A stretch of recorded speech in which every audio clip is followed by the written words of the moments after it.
Ce balado est un contenu publicitaire payé par Énergir.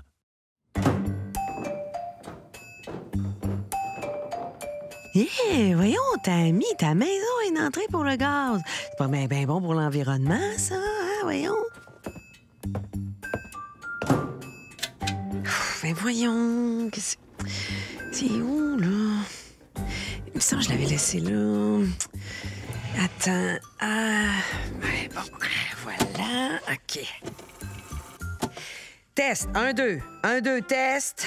Cette enregistreuse-là, la dernière fois que je l'ai utilisée, c'était pour apprendre des tunes quétaines au ukulélé. Bonjour. Là, vous vous demandez peut-être qu'est-ce que je fais dans mon sous-sol en train de m'enregistrer.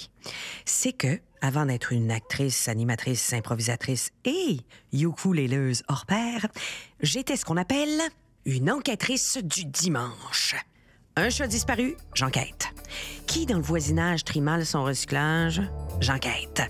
Est-ce que mon chum est vraiment allergique au froid ou il dit ça pour me faire sentir mal de prendre plus de couvertes?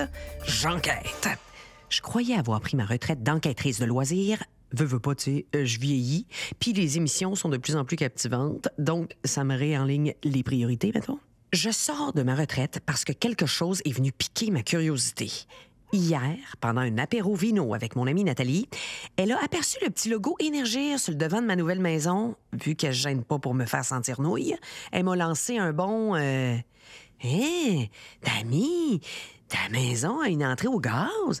Me semble qu'on m'a dit que c'est pas bien bon pour l'environnement, ça, Tammy. Tu sais, sur le coup, j'ai rien dit parce que, je savais pas pantoute ça impliquait quoi, avoir une maison qui a une entrée au gaz. T'sais, une chose est sûre, c'est pas vrai que je fais des efforts pour sauver la planète en utilisant un bidet avec l'eau glaciale de janvier pour découvrir que ça sert à rien parce que j'utilise du gaz naturel. No way. Sauf que là, j'ai eu un doute, tu sais. On m'a toujours dit que les énergies fossiles sont mauvaises pour l'environnement. Mais est-ce que Nathalie puis moi, on est juste mal informés sur le sujet? Ça me surprendrait pas. J'ai quand même appris l'an dernier qu'on disait tornade et non tournade. Tu sais, fait que... Bref, ça m'a intriguée. Tu sais, je suis quand même toujours dans une quête de devenir une citoyenne plus éco-responsable. Ça a tellement piqué ma curiosité que j'ai décidé de sortir de ma retraite de détective de passion pour me replonger dans une enquête, celle de savoir quelle est la place du gaz naturel dans la transition énergétique du Québec et découvrir comment on peut préparer un avenir plus durable avec tout le bouquet d'énergie qui s'offre à nous. Méchant contrat. Pour débuter mon enquête, j'ai fait mes recherches. Bon, cette phrase-là a mauvaise réputation ces temps-ci, mais je vous jure, mes recherches à moi sont bonnes.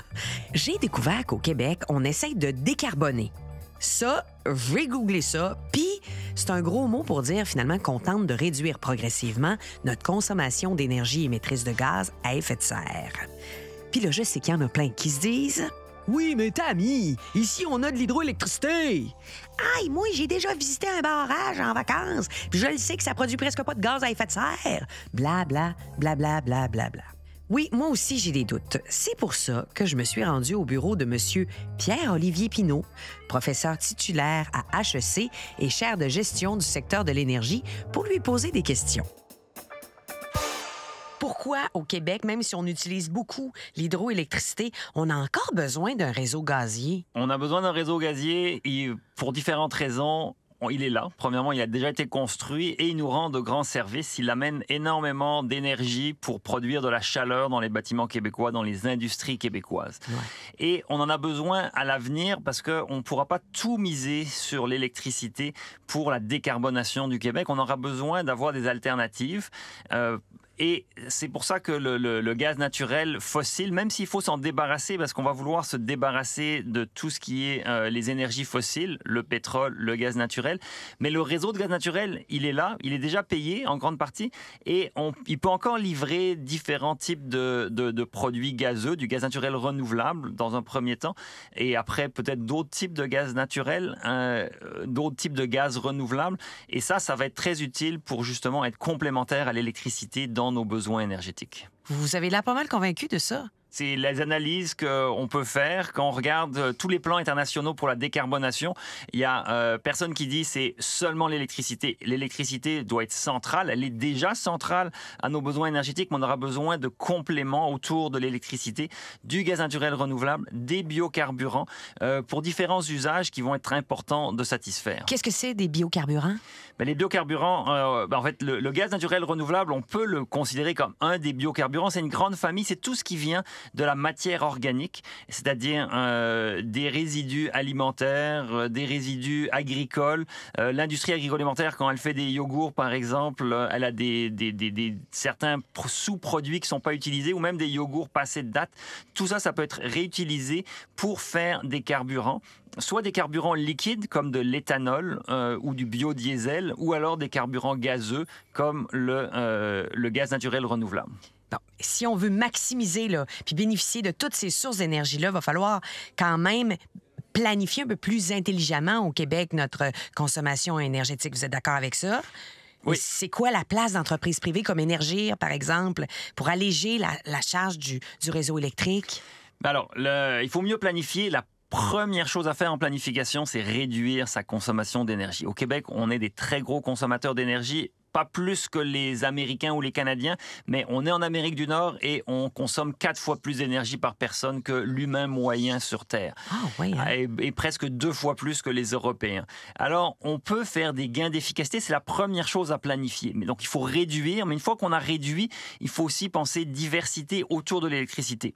L'électricité est centrale à notre production, à notre consommation d'énergie, mais il faut aussi de la diversité pour répondre à certains usages spécifiques. Et c'est là où des compagnies comme Énergir peuvent venir soutenir la décarbonation au Québec parce qu'elles viennent apporter de l'énergie sous forme de gaz dans des bâtiments, dans des réseaux de distribution qui sont différents. Et les infrastructures électriques sont déjà extrêmement utilisées, extrêmement sollicitées, et donc il faut avoir des alternatives.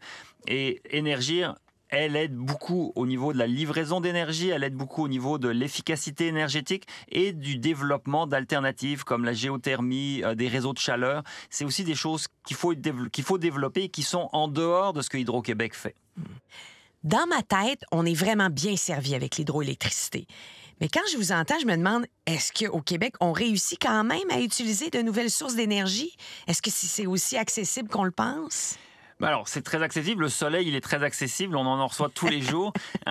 Oui, mais ça prend des installations. Exactement. Donc, c'est ça. Et c'est ça qu'on ne fait pas assez encore. C'est mettre nos propres installations de production solaire. Il y a une bonne raison. Ça coûte très cher. Et notre hydroélectricité, elle n'est pas très chère.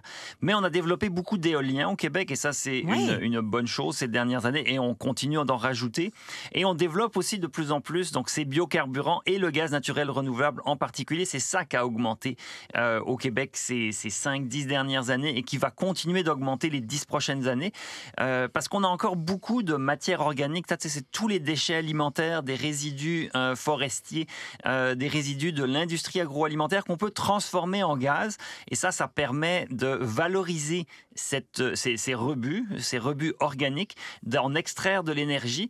Et comme c'est quelque chose qu'on produit de toute façon et qui irait au dépotoir autrement, eh bien, on peut faire de l'économie circulaire, les utiliser pour faire de l'énergie avec ça. C'est ce que Énergir soutient énormément pour pouvoir justement enlever du gaz naturel fossile de ses approvisionnements et le remplacer par du gaz naturel renouvelable. Donc oui, on y arrive, mais il y a encore beaucoup de chemin à faire. Et surtout, il faut réduire notre consommation et maximiser les opportunités d'aller chercher cette énergie renouvelable.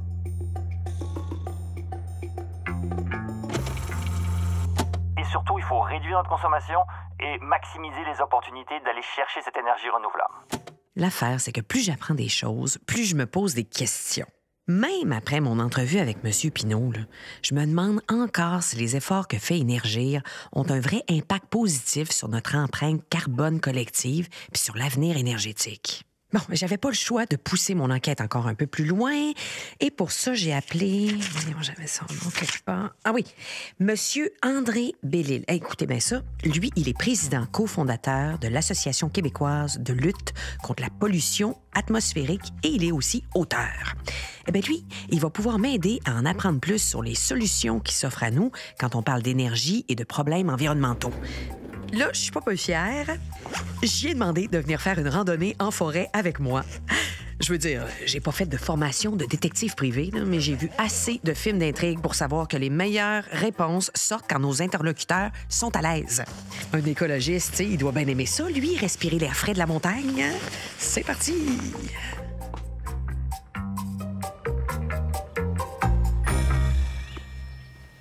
Merci de me rencontrer, Monsieur Bellil. Comme vous pouvez le voir, là, je suis pas la femme la plus nature de la province. Bon, c'est sûr que j'aime grignoter des olives dehors au soleil dans mon hamac, mais c'est pas la même chose, mettons. Oui. OK. Je sais qu'il existe un paquet de problèmes en environnement et notre consommation énergétique en fait partie. Hein, j'apprends rien à personne. Il n'y a pas de recette magique pour changer ça, mais vous devez bien avoir quelques pistes de solutions, hein, me semble. Je vais essayer de faire simple. Oui, il faut changer de façon importante et ultra rapide et ça passe par l'abandon des combustibles fossiles. Et ça interpelle l'énergie de façon absolument très importante et c'est tout un défi pour eux. Hey, on voit loin! Regardez-moi ça, ça me fait penser à notre avenir collectif. Hey, pensez-vous que les projets collaboratifs d'énergie avec des compagnies comme Boralex, Énergir, qui s'allient à Hydro-Québec, ça peut avoir un bel impact, ça, sur notre futur énergétique? Oui, par contre, il y a des limites importantes. D'abord, personnellement, puis au niveau de la QLPA, on est 100 contre l'idée de privatiser les ressources, que ce soit l'eau, le vent, le soleil, autant que l'eau dans les rivières, ben le vent, c'est la montagne ici, ou le soleil partout, ben ça appartient d'abord et avant tout aux citoyens et citoyennes du territoire, OK? Et on a fait l'exemple à Frampton avec le parc éolien où on est copropriétaire avec Boralex, la municipalité, les citoyens et citoyennes, on est copropriétaire à 33 %. Maintenant, cet exemple-là a été repris ailleurs au Québec et on fait mieux. Il faut comprendre que nous, ça fait 8 ans que le parc fonctionne. Alors, oui, pour les partenariats, non à la privatisation, mais en même temps, il faut faire vite et des gens qui ont l'expérience, qui ont les compétences, ben on peut pas juste dire on tourne le dos et on va réinventer le monde. Ah oui. Mais ça donne espoir quand même, un projet comme celui que vous avez à Frampton quand même. C'est extraordinaire. Ah ben ça donne espoir et ça fait plus que donner l'espoir, là, parce que la municipalité de Frampton, avant le projet, jonglait avec un déclin accéléré et qui semblait inexorable. Tout d'un coup, arrive le projet, le parc se bâtit et, wow, le budget de la municipalité a doublé. Et là, ça a permis de sauver la municipalité en déclin. Mais maintenant, la municipalité de Frampton est en plein essor. Mais c'est quoi les avantages des gaz naturels renouvelables? On peut-tu être excité un peu? Quand on récupère ces gaz-là, on oublie la production de gaz de schiste. Là, ça, c'est une catastrophe totale. On va vers le gaz naturel renouvelable qui, lui, est produit par la dégradation de la matière organique. Et là, ben, on élimine les dangers qu'on a connus soit de pollution ou d'empoisonnement de l'eau. Et on gagne sur deux tableaux. On réduit des sources comme les sites d'enfouissement, comme l'épuration des eaux usées, comme les tas de fumier de purin.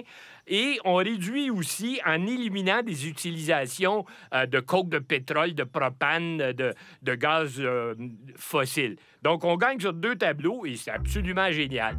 Alors, c'est une bonne nouvelle. Il va falloir descendre sur cette bonne nouvelle. Mais pensez-vous qu'un taxi peut venir nous chercher? Moi, j'ai vraiment mal aux cuisses. En plus, j'ai plus d'énergie. Ouais, le dernier taxi que j'ai vu passer, là, c'était un orignal qui le conduisait. Ah, je pense... Ils sont rares de ce temps-là. On va laisser faire. Je vais m'organiser pour descendre avec vous, là. Ben, bonne idée. Oh, j'espère que vous m'entendez bien. Je parle pas fort parce que je suis dans mon lit puis mon chum est pas loin, là. J'ai tellement les genoux maganés. Je peux pas descendre au sous-sol pour faire mon débrief. Fait que je le fais ici. Mes rotules sont tellement gonflées, on dirait deux petits panfets d'anglais. Et ce que j'ai appris aujourd'hui, c'est que pour commencer la décarbonation, on n'a pas le choix de faire une place à différentes énergies, dont le gaz naturel renouvelable. Hey, j'en ai fait du chemin, hein? Mais je suis pas encore entièrement convaincue de savoir où se situe le gaz naturel dans notre cheminement énergétique. Est-ce qu'il peut vraiment être un allié vers un futur plus éco-responsable? Ouais, grande question. Hey, chérie, peux-tu me monter ma couverte chauffante? Je vais être bien.